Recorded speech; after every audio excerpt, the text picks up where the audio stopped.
Okay. All right. Thanks for everybody attending virtually and in person too.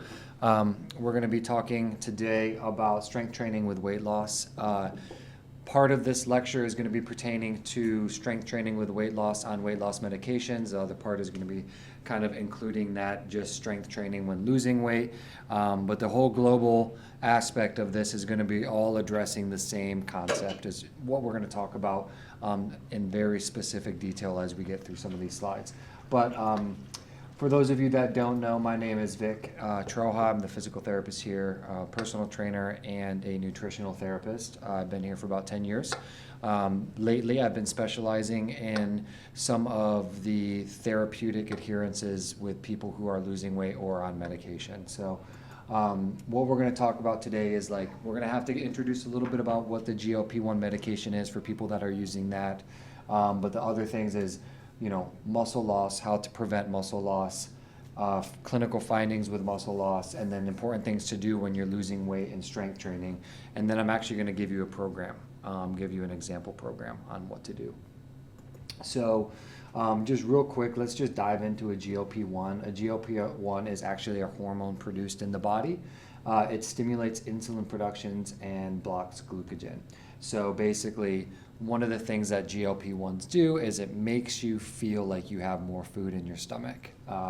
And so it gives your basically body these satiation signals, making you feel like you are more full. Therefore, your tendency is to eat less.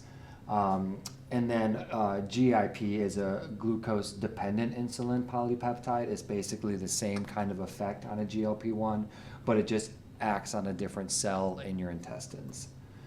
So if you look at a GLP-1 or anybody who has appetite control or eating cravings, GLP-1 plays a big role into that, but it also plays a ton into other things like using the sensitivity in your taste, things through your brain, pancreas, your brain function. So it's a big receptor and hormone. So GLP-1s are divided into two things, semaglutides and then tirzepatides.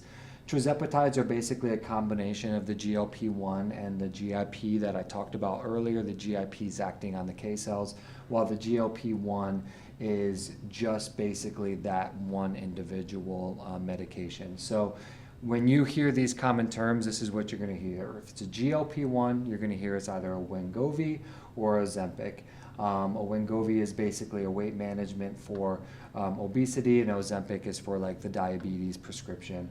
And then basically the tirzepatides, which are GLP-1, GIP, you're going to hear the names Zepbound, which is weight management, and then the Mounjaro, which is more for the diabetes. So those are some of the things that you're going to hear. Now, I'm going to talk to you a little bit about muscle mass and lean mass. So muscle mass basically is lean mass. So when you read about it, what you're going to read about somebody's muscles, that is the lean density in their body. And what we can see is some of the systematic reviews say that basically a quarter of your loss around there when you lose weight can be lean mass. Which is very, very important for people to know. I'm going to reiterate that in several different ways, but when you lose weight, you lose muscle. It's inevitable. The most important thing is how are you going to control that? So absolute lean mass does decrease. However, you have to understand when you're losing weight, your body composition decreases. So if you weigh 200 pounds and you lose 50 pounds, your body composition is down a quarter. Some of that has to be muscle. Okay, the goal is that you don't make majority of that muscle.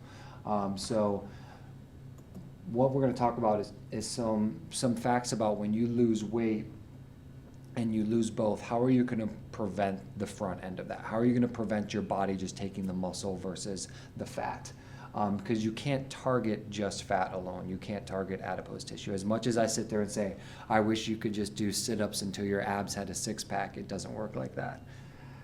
So strength training. Basically, what we talked about in this study here is just basically when you strength train and you're on a weight loss medication, and this does pertain to people that just have lost a bunch of weight. When you strength train during that, you are way less likely to gain that weight back after you're off a medication or after you stop the individual lifestyle changes. So It's really important that when you strength train during weight loss period, that you'll know that that carryover sticks. Okay, it's very important to know that. A couple other things is obviously weight training, strength training. It helps with bone density. And on GLP-1s, they've actually shown that it creates better bone density when you strength train versus when you're not doing that. And then also with metabolic syndrome reduction, which is basically 3+ conditions that identify a chronic disease. That will go down when you're strength training on a GLP-1 medication or in general. So basically, you go to a physical right now and your doctor says, hey, you have congestive heart failure, you're pre-diabetic, and you have kidney issues. Those metabolic symptoms are going to decrease when you strength train. It's just inevitable because when you are healthier, your body functions better. They do see that there is a reduction in abdominal fat when you are strength training on a GLP-1, and there's a reduction in inflammation. Strength training gets this bad rap sometimes that it's hard on your joints. Smart strength training is good on your joints, and it actually reduces inflammation. So when we're talking about strength training, not only on a GLP-1 medication, but also just in general, the number one thing to do is water. So drink water. And the reason is because your muscles function better with water. Think about it this way. If your muscle needs to get stronger, and the way to get stronger is to send all of these cells into the muscle, you'd want that transport of those cells to be efficient, right? You wouldn't try to get downtown Cincinnati going on 75 at rush hour, right? It's going to be a traffic jam. But if you made that a 6-lane highway, it's going to be a lot easier to get down there, because what happens is water can be that transport system for some cells, not only to get stronger, but even when you're sick and to heal up. So water is so important. The other thing is we're going to talk about nutrients. Just in general, essential nutrients are very important to replenish your muscles, but protein. So protein consumption for muscle maintenance. One of the things that we're finding is that high protein intake, not just necessarily after you work out, but high protein intake throughout a day will help your strength and muscle rebuild. So when we look at a protein average, I guess you could say, what we want is based off of your strength training and your weight, you're probably going to want between 1/2 gram and 1 gram per pound of body weight. Sounds like a lot, okay, but you can get there. Just also that's such a variance, because some people are really thin and light. Some people strength train 7 days a week. So it's kind of intermixed, and you have to make that based off of yourself. But even then, if you can get to 80 to 100 grams of protein a day, that's going to help when you strength train. It's kind of hard. I know. It's going to be a hard one. So your goal is to strength train. I want you to try to get 3 times per week. And the reason I want you to get 3 times per week is because some studies have come out recently that say if you strength train 2 times a week, and we track that over a long period, let's say decades, and you strength train 2 times a week, you will steadily decline in strength. It will not actually build your strength. Now, you can be a busybody and active, and you can kind of counterbalance that a little bit and even that out. But if I go from couch potato to the gym twice a week, I will not get stronger over time. Okay? But the 3+ times a week make a significant jump in that. So we need to be really aware that when we want to resistance train, we're doing that on a frequent basis of 3 times a week. Now, this is not 3 times a week for 2 hours a time. This could be 30 minutes or so.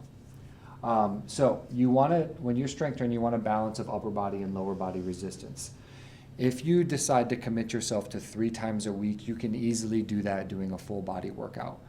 But if you start to doing 4+ times a week, basically what that's saying is I'm not able to skip every other day, which means I need time for my muscles to recover. So if I am doing a really hard exercise for my glutes and legs on a Monday, but I have to come back tomorrow on Tuesday, I'm probably not going to want to do full body again, because those muscles are going to be in repair mode. So what you need to do is you either need to find a balance. You need to find a balance of, if I'm doing 4 or 5 times a week, I'm splitting up muscle groups, or I'm doing exercises that are more efficient for one body part that I'm trying to focus on. And then on those other days, I can change it up a little bit. Now, if you're doing 3 times a week, you can do full body, but you still have to give yourself recovery. Okay, recovery is important. Okay, the other thing is, I believe that you can get a really efficient workout in a half hour. I think 45 minutes is great, but you have to be pushing it. If you're doing a 30-minute workout, it is a lot more intense than if you were to have an hour. Okay, and when I say a 30-minute workout, the other thing that I think we need to note is that doesn't mean you're doing just in the gym, walk through the door, 30 minutes and walking out. There's warm-up, there's a workout, and there's a cool down. And you need at least 5 to 10 minutes on the front and back end of that, okay? Because you might not know how beneficial that is now, but if you're warming up your joints every time before a workout and you're cooling down by stretching, you are preventing injury. And it is a guaranteed fact. And you may not even know what you prevented, but it's going to be beneficial to do it that way. So for those that are exploring the realm of exercise, there's a lot out there. There's machines, there's cable machines, there's barbells, there's free weights. We're going to talk about each of them. We're going to talk about the benefits, and we're also going to talk about what works best for you. So free weights are like barbells, dumbbells. This is things that aren't attached to a machine, aren't attached to a cable. You lift them and you move them on your own. The benefits of this is greater muscle activation and stabilization. They've actually done studies that if I press overhead on a machine versus holding dumbbells, I have my stabilizers in my shoulder work more when I'm holding a dumbbell, because there's motion not just going upward, but it's going in different directions. So the other thing is you can do a lot of more functional strength stuff when you do like free weights. What I mean by that is things like carrying heavier weight or things like doing lunges. More functional based exercises can be done easier when you're on a free weight versus if you have to figure out how to do that on a machine.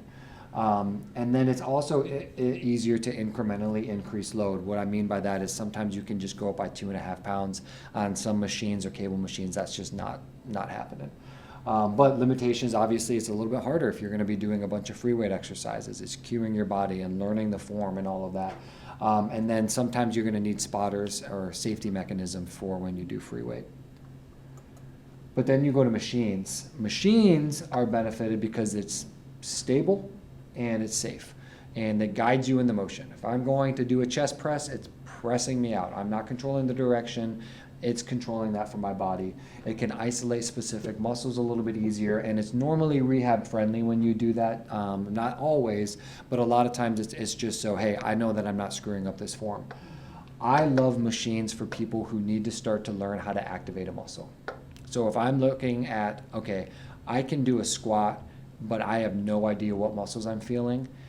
But if there's a machine that does a squat or a machine that even does a leg press, and I can start teaching my body how to work those muscles, my quads, my glutes, that's going to be pretty effective. So I love it for the teaching aspect too. I think it's very important to be able to contract your muscles properly, and to do so on a machine might be a little bit easier.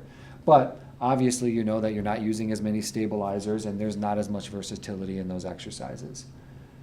And then kind of in the middle of the difficulties, I guess you could say free weights are the most difficult, machines are the most novice. Cable machines are kind of in the middle. It's a constant tension. The thing with cable machines is that you always are on tension. Whether you're going away or towards your body, there's always a pull of the weight. And it's multiplanar, meaning that it's not just one direction, it can move around, which is kind of like when you use free weights. So an example would be like if I was rowing and I had the cable machine and I'm pulling the weight towards my body, I can also pull wide.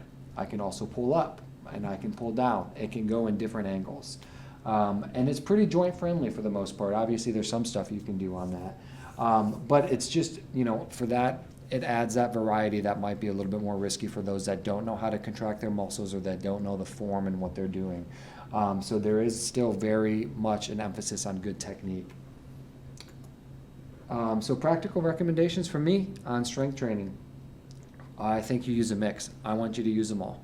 I want you to learn free weights. I want you to learn machines. I want you to learn cable machines, because all of them can be used to get strength. I think that free weights are great, and I think that there is this thought and mind process around free weights that it might be for the meatheads that like to lift heavy and stuff like that. I can't tell you. I mean, I have an 80-year-old patient right now that deadlifts. Now, she does not deadlift a bar with all the weight. Okay, we give her 2 smaller kettlebells, and she does the deadlift motion. Okay, but it's still technically a deadlift, and it's important to do that, and that is functional. But then I also have cable machines where it's just a great way for you to do a different challenge, like for like a core exercise or something like that. But to note from all of this is progressive overload and consistency are more important than the modality itself. If you were to come here and do machines every single time, but you did it frequently, that would be more important than if you had a variety but you only came once a week. Okay? It's doing the action itself. So beginners, like I said, machines, cables can help learn the movement patterns, but if you want to get more advanced, then you can do all free weights and do more complex movements. In the end, that's going to be with guidance. I think that you need to have somebody there to guide you at least for those first steps until you gain independence. If you are an expert at lifting, well, that's one thing. But for most people, they want to learn, and they want to learn how to do it right. And there's no harm in trying to get some help doing that. So this is what we kind of reviewed with what I talked about earlier. So I think 3+ times a week is a great frequency. 3 to 4 sets of 10 to 12 reps. People ask me this a lot, so this is probably a question that a lot of people have. How many reps do I do? How many sets do I do? Well, I'll tell you this. 2 sets at the bare minimum. 3 sets is better than 2. 5 sets is better than 3. You can go up and do more sets. There was this, I grew up with it, and I know a lot of people that have worked out grew up with 3 sets of 10. That was their go-to. And it doesn't have to be that. 4 sets of 10 is better. 5 sets of 10 is better, especially if it's on more valuable lifts, like a leg press or a lat pull down. Generally speaking, I say do 10 to 12 reps. And the reason is, once you get into the high teens, 16, 17, 18 reps, your body starts to wonder, am I doing an endurance exercise or am I doing a strength exercise, right? Kind of like if you guys have ever gone like on a brisk walk or for like a run, that first like minute or 2 are hard. And your body actually does not know, am I going into a sprint or an endurance activity, or is this going to be short term where I got to expend all my energy? But it just takes a little bit for your body to figure out. So if you kind of complicate things and keep on staying at those high reps, it's actually just more training for aerobic capacity and endurance, and it's not as much towards the strength. So I tell people to go to 10 to 12 reps. What is 10 to 12 reps? 10 to 12 reps is failure with form. Going to failure and muscle fatigue while keeping your form. If you were to have to do one more rep, but you're changing your form, you're changing the way you push your arms, you're changing the way you stand up, that is going to be your last rep before that, okay? Because you want to get to fatigue, you want to get to that burn, but you want to do so in a window where, like, I know that I'm keeping good form. It's not worth the extra rep, okay? So I would say your goal would be get like 3 to 4 sets, 10 to 12 reps of each exercise you pick. And you can try to get 6 to 8 exercises per workout. Then when you get more advanced, we can do something called supersets. So I don't know if you've heard of supersets, but a superset is basically when you go from exercise A to B back to A. Or maybe it's A, B, C back to A. And what this does is it allows you to rest the muscle that you are working in set A and then fatigue the muscle in set B while keeping your heart rate up and burning more calories. It is a way more efficient way to work out if it's done properly, but it's also more advanced. So I normally don't tell people, hey, when you start strength training, I want you to do these supersets. Because what happens is they get too winded cardiovascularly, and then it impacts their strength exercise. And that's not what we want, right? We want strength. The endurance and the cardiovascular endurance is going to come. So if I were to have you do that, maybe you start your workout and then you can pick 2 exercises to go back and forth, as long as they're not the same muscle group. And again, this is, more advanced lifters and stuff like that, they can do it their way. But this is just for people to get an idea of like why I would balance my workouts with different muscle groups and do so in an efficient time. Because if in 45 minutes you can double the amount of exercises, you're probably going to want to do it. It's just going to take some work to get there. So that's kind of the exercises, the reps, the times per week. And then we talked a little bit about this: warm up before 5 to 10 minutes, stretch after 5 to 10 minutes. And that could be a total of anywhere from 40 to 90 minutes, depending on how long you want to stretch, how long you want to work out, how long you want to warm up. For those of you who've seen, I've made warm-up videos that are blasted around the sports club. They're on YouTube. They're videos on how to warm up, some specifically for like pickleball, but then there's also things about cool down stretches and just videos on just how to do some cool down stretches. If I were to say like where I'm putting an emphasis is stretch what's tight, okay? Personally, I have a tight low back. I will stretch my low back almost every single time when I'm done with my workout. But when I'm working out my back, I really emphasize stretching it out. Sometimes if I'm in a rush and I just worked out my legs, I might not stretch my upper body, but I might stretch my legs. So you don't have to do the same exact stretches, but also stretch what's tight.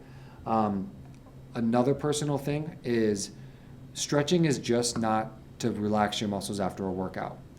Stretching is also to get your heart rate back down to equilibrium. And that's a very important note, because when you get off of vigorous exercise, you need to get your heart rate back down to equilibrium, because if you don't and you just rush from an exercise, stop immediately, and expect your heart rate to go down, for people that have had cardiovascular issues, have heart issues, you are at higher risk for some damage doing so. You need to get it to calm down.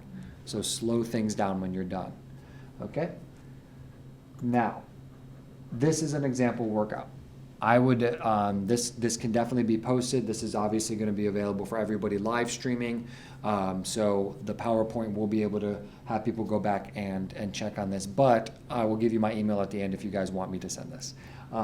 This is an example. If it's really hard to break down a workout for everybody. But this is an example that if somebody came into me and they say, hey, I'm active, I'm not new to exercise, but I move, and I also don't have a bunch of orthopedic issues that you need to take into account. I just want to try to get a good global workout. This is for you, okay? Obviously, this would be tailored to any other orthopedic injuries. This would be tailored to somebody who is a couch potato going up for their first time in the gym, or this would be changed for somebody who's like, hey, I work out all the time, I just want to change a pace. So this would be an example of day A. This is 6 exercises. This is something called a goblet squat. A goblet squat is when you hold a weight at your chest and you literally squat up and down, okay? The dumbbell bench press is when you lay down and you press the weight away from your body. And then you can do a lat pull down. Lat pull down can be a machine, a cable, or can even be assisted pull-up, which is a little bit even more funky. But that can kind of transition into like you don't have to do necessarily free weight. Dumbbell Romanian deadlift. This is what I was talking about. It sounds like, wow, that sounds intimidating. We're squatting, we're benching, we're deadlifting. It's really not. It's really not that. Because you know what? If you can't even do a dumbbell bench press where you're just laying down with a couple light dumbbells, then you can go to a machine. Or if the dumbbell Romanian deadlift is intimidating to you, just think about this. I pick up a bag of groceries from the ground. Okay, if I do it with good form, I'm kind of combining a squat deadlift anyway. So it's that kind of stuff. Shoulder press, which I think is like a huge thing. Unless you have shoulder issues, you should press over your head. Okay, and I will say that for years. I do not like when people come in and said, I'm not supposed to press over my head. I'm not supposed to lift over my head. And then I said, when's the next time you're traveling? When you're going to put your luggage overhead, right? You should be able to do that. And then the last, I added a core for each of these days. So the last one would be like a cable Palloff press, which is kind of when you stand sideways to the cable machine and the weight pulls you this way and you don't let it rotate you. So it's a stabilization exercise or what some people would do is just a plank where you're on your elbows and your legs are straight out. Okay, so it's like a core, couple upper body, couple lower body. If that was your day A, and you're going to work out 3 times a week, I would say to work out that and then take a day's rest and then go to this, which is day B. Day B could be the leg press machine. I love leg press. I absolutely think it's so valuable because it works the muscles that are functional for you to squat up and down, but you don't have to necessarily replicate that form. A push-up or chest press machine, either one. I think it's always important for people to be able to push up, right? You never know when you're going to be in a situation where you have to use your arms to help you up. And then a seated row, which is, I love working back. I think if you can work your back 2 times as much as any press exercise, you'll be okay. So a row machine is just when you sit and pull, not like the cable or the cardio row, right, where like you actually see rowers on the water. This is more about the machine where you squeeze your shoulder blades back and pull. A hip thrust, which is where you basically sit with your butt down towards the ground and you bridge up towards the sky. Lateral raises, where you're just taking your dumbbells out to the side, raising to the side, and then again, another core one. So dead bug or stability ball rollout. Dead bug is kind of like when you're laying on your back and your hands and knees are pointing to the sky, and then you can take your arms or your legs down and open up to tighten your core and close back in. That's one that might take a video to explain, but the stability ball rollout is one of my favorites because it can be modified, but is very, very good. If you are doing a plank, right, you're on your elbows and your legs. Imagine if you were on your knees instead, but your elbows were on a stability ball, and then you roll away from you. Okay, that is what we call a stability ball rollout to engage your upper abs. And then this would be day C, step-ups. Got to do step-ups because you know what? You fast forward, you're going to need to walk up the stairs at some point. I don't care how your knees or hips are. It's got to be important. It's got to be done. So step-ups are very functional. Incline dumbbell press, that's just basically like a chest press, but at a little bit of an incline. And single arm dumbbell row. So we talked about seated rows where you pull them back. Well, the single arm would be more like leaning forward and just pulling one dumbbell up towards the sky. Good morning on a cable machine. So if you ever think like there's deadlifts and there's squats and there's good mornings and all of this and Romanian deadlifts, a good morning is, if you think about it this way, when you say good morning to somebody, you bow and you stick your hip back, right? You're not squatting, you're not bending your legs. So what we call a cable good morning is the same motion, except you just attach the cable machine between your legs and you pull the handles through like you're bowing, like you're saying good morning, and you pull the cable machine through your legs. So it works the backside here, and it's a really easy movement to do. Again, that might take a video to review that exercise, so I'm trying to explain them. Then dumbbell bicep curls to overhead tricep extensions. So this is one where I said, I don't like to isolate a ton when it comes to exercises. I think complex movements are most important, but I also get a lot of people say, hey, can we just work my arms a little bit more? And they also are used in other big exercises too. So something like this where you do a rep and a set of bicep curls, and then when you're done, you take that same weight and then you go tricep extensions overhead. And then the last thing would be working our obliques. So day C would be more working the sides of our core.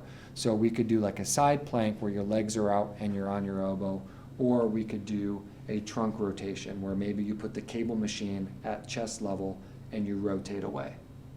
Okay? So this would be an example, day A, B, and C. I say, like I said, this definitely needs to be changed per person, but if you are going to start somewhere and if you're going to do so without help, this is a great spot to start at. Okay? This is a workout that I could mark for 50% of people that walk through my door and say, I think you'll be okay with this. Again, orthopedic injuries, they play a part. Your level of accessibility to equipment, that plays a big part. So something to kind of consider and put in your back pocket to look at. So final thoughts. If you're on a GLP-1 or not, you lose weight, you're losing muscle mass, okay? And probably lean mass, you could say anywhere between 20 and 30%. Prevent that by strength training. resistance training 3+ times a week is essential to preserve that muscle when you're losing weight. Focus on compound lifts, bigger lifts. I don't want you to just do only smaller movements. If you're gonna make the most of your workout, make it bigger, more important moves. More muscle involvement, right? Bigger muscles make bigger moves. Ensure adequate protein. We talked about this. 1.2 to 1.6 grams per kilogram a day. Well, basically what I said is, for most people, if you can try to get, 80 to 100, I mean, when I say 100, I'm talking to those people that are working out pretty rigorously 5+ times a week. 80 maybe for less, but that's also depending on your weight. I just think that if you're taking in protein, let's say it's 20 to 30 grams, and you eat 3 meals a day, guess what? You're almost at 90 right there, okay? And 30 grams would be chicken breast and broccoli. So that would be something to try to target. And then combine free weights machines and cables, because you want to do all three and you want to make sure that they're effective. So for anybody who has questions, and I'll talk to the people here after if they do have questions, but for now, if you guys have questions, this is my email. You can see some of these videos on my social link, which is on Instagram or on Facebook. So I do put a lot of videos up there on these type of exercises. But feel free to contact me via email, and I'm happy to answer any questions. Again, this is going to be posted. It's going to be available for anybody to look back at, especially if you have some questions about some of the intricate details of the research that was put on there. So thank you very much, and have a good day.